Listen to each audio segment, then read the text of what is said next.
Did you know that lobsters technically don't age? It's true. The reason behind this fascinating fact lies in the unique biological makeup of lobsters. Unlike humans, lobsters do not experience a decline in fertility, metabolism, or strength as they get older.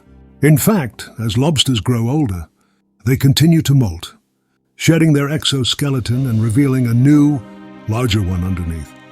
This process not only allows lobsters to repair any damage to their bodies, but also enables them to potentially live indefinitely. While environmental factors and predators may impact their lifespan, lobsters do not exhibit the typical signs of aging that humans do. So the next time you see a lobster, remember that it's not getting older, it's just getting a new lease on life.